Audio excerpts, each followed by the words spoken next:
this is Frode and welcome back to Actualize Notes TV. Today you'll learn how to overcome rejection, get rid of distractions, and become a better writer. And if you see anything I could have done better in this video, I would highly appreciate if you tell me in the comment section.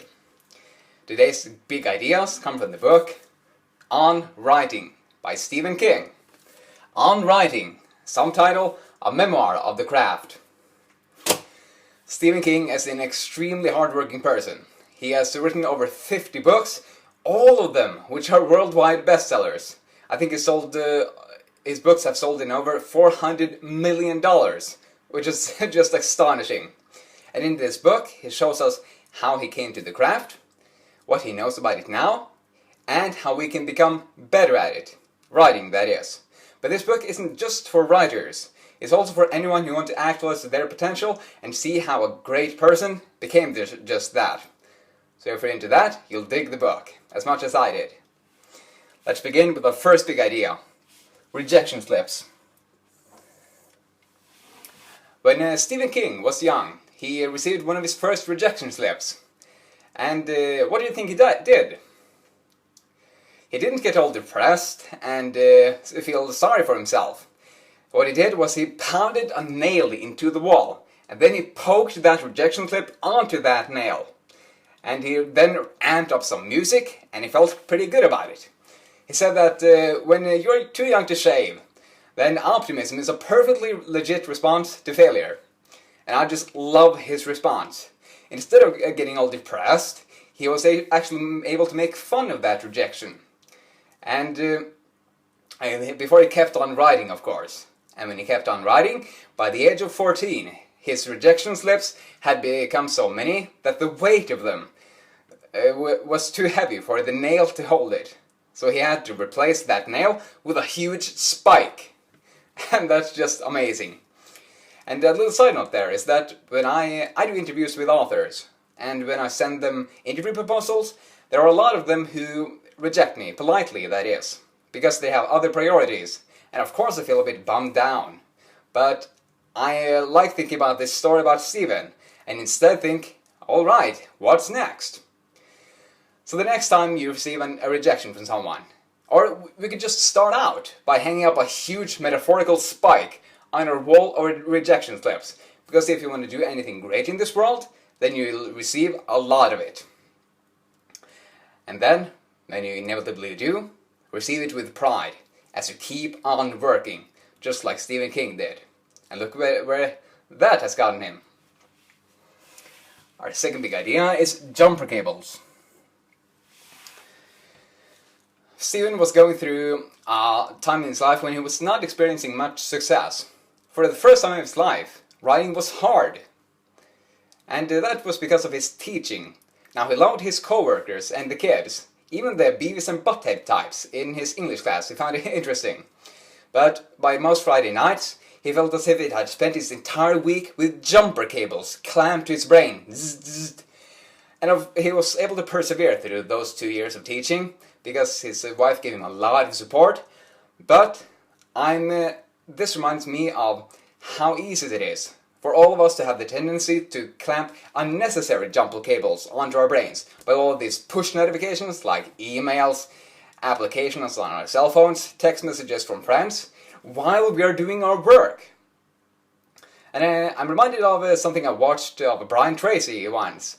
He said that when we constantly have the stimuli going in, we become anxious. We just keep receiving all of the stimuli without being able to concentrate on our work, what's right in front of us.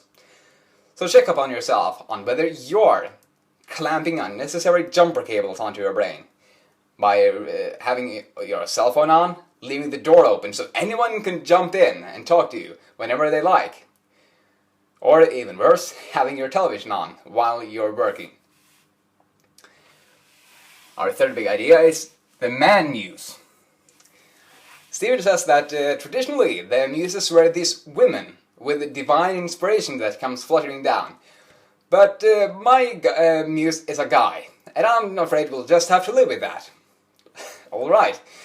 And he says that he's a guy, and he is not going to come fluttering down on angel wings and sparkle fairy dust all over your keyboard, running shoes, or your business plan. In other words, he won't give you the inspiration for free.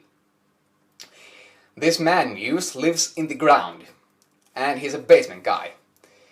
If you want this inspiration, we have to descend to his level and furnish an apartment for him and make sure he's really comfortable.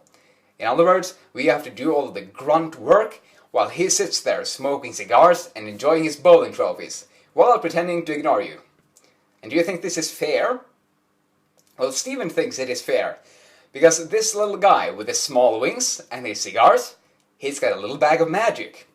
And that bag of magic can change your life, because it's got the inspiration that can help you. But the only way we'll tap into that bag, that the man Muse will give us, is if we keep showing up steadily, patiently, and consistently for our work. And in his book The Talent Code, Daniel Coyle has a great mindset to do this, to tap into the man Muse's inspiration. Daniel says that the world-class performers aren't living these cushy and comfortable lives with their entitled and arrogant mindsets. No, they are 100% blue collar. They get up in the morning and show up to work, whether they feel like it or not, every single day. So that's what we want to do if we want to tap into the inspiration of the man Muse with his cigars and bowling trophies. Show up patiently and persistently every single day, whether you feel like it or not. Now, our fourth big idea is, of course, writing. Steven makes it really simple. If you want to become a better writer, then you need to do two things above all else. You need to read, and you need to write. And that's a lot. To become a better writer, you need to read and write a lot. Steven reads about 70 to 80 books a year. And he doesn't do it because he thinks he has to, but because he loves it. And this principle of spending the most time on the most important crafts really goes to any area.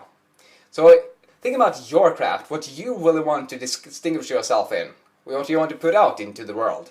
And think about the two core practices you need to make that a reality. For me, this is reading, writing, and teaching. I have a third one. You might also have that. Because these are the three things I can do on a consistent basis every single day to get the most output. Almost everything else is a distraction. So think about that. And as I remember that, if you want to become a good writer, you need to read a lot and write a lot. No way around it, no shortcut. And then our fifth big idea is money. Steven says that many people ask this in several different ways. Sometimes it comes out polite, and sometimes it comes out rough, but it all amounts down to the same. Do you do it for the money? And Steven says, no. It's true that I made a great deal of dough from my fiction, but I have never put down a single word on paper with the thought of making money from it. He says that he does it for the pure joy of the thing, and if you can do it for the joy, you can do it forever. And in fact, my dear actualizer, if you only do it for the money, then you won't be able to put in all of the consistent hours on your most important activities for your doing it great in your craft. You won't be able to show up every single day whether you feel like it or not, to tap into the power of the man Muse. You won't be willing to put out those jumper cables from your brain because you love all of the stimuli all the time. And you won't be able to face rejection slips with pride. You'll be more likely to become depressed. So check up on yourself on whether you are doing your work for the joy or for the money. Well, that was a quick look on writing. Thank you, Stephen King. What is the one idea that jumped out at you? And think about how you can apply it to your life more consistently, starting today. Thanks for watching. And of course, if you saw anything that I could have done better in this video, I would highly appreciate if you tell me, so I can improve until the next video. Now have another awesome day, and keep actualizing. See ya.